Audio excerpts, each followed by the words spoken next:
Hi, I'm Mary Rogers, and this is the Pro Custom 11 cup food processor.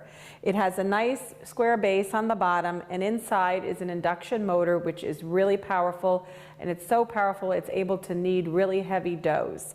It has a BPA-free work bowl, and it has a large feed tube, which is expandable, and you can also lock it when you're not using it for slicing and shredding.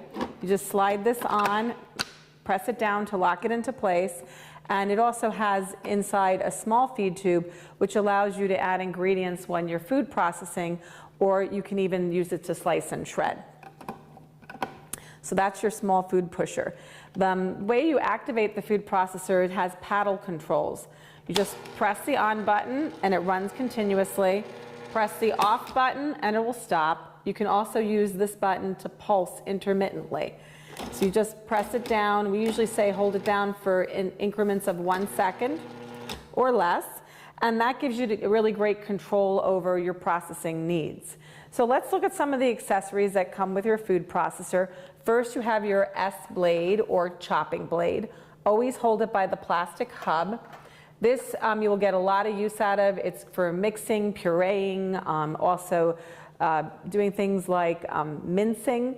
So if you want to mincify a clove of garlic, it's able to do that. The next item is your dough blade. This is used for any amounts of dough over 3 cups. If you're using less than 3 cups, say if you're doing pie crust, use your S blade.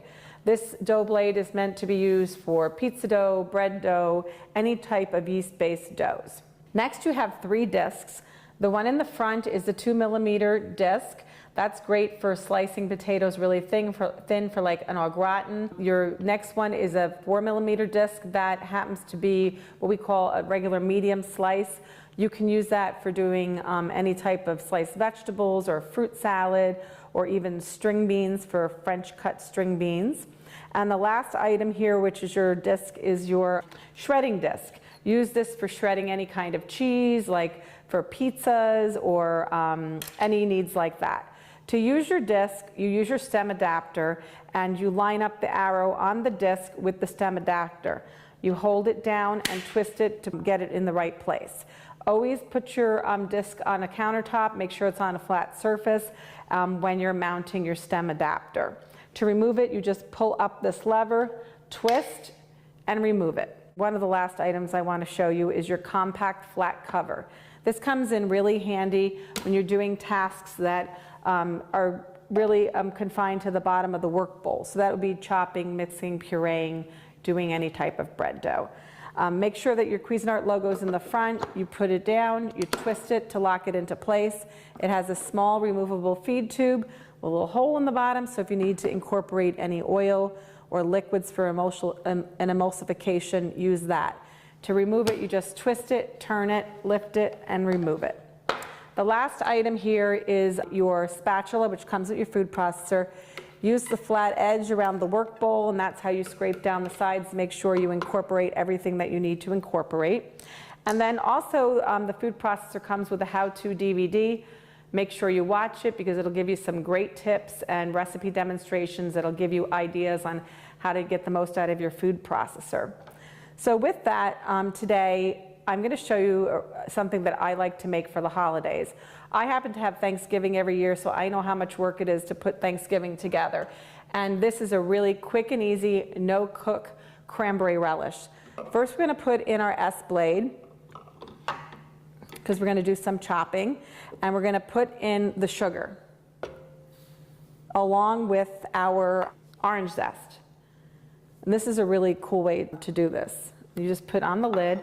I'm actually going to use the flat cover today, so you can see how that gets used. So we're just going to pulse. It says for like 45 seconds, but we're going to just, now I'm going to put it on until I see the peel being totally incorporated. And see how beautiful orange that turned? And the next thing I'm going to do is I'm going to add the rest of the ingredients. I'm going to add the cranberries. Now these happen to be frozen. Just want to get those in.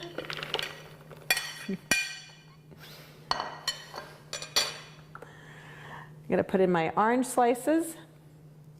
The thing I like about this is that this is a dish that is so quick and easy to come together. The last item is the walnuts. I just want to mention that we toasted them to get some extra flavor out of them. We're just going to put those right in the top. Put the flat cover back on. Twist it and turn it to lock it into place. And then we're just going to pulse.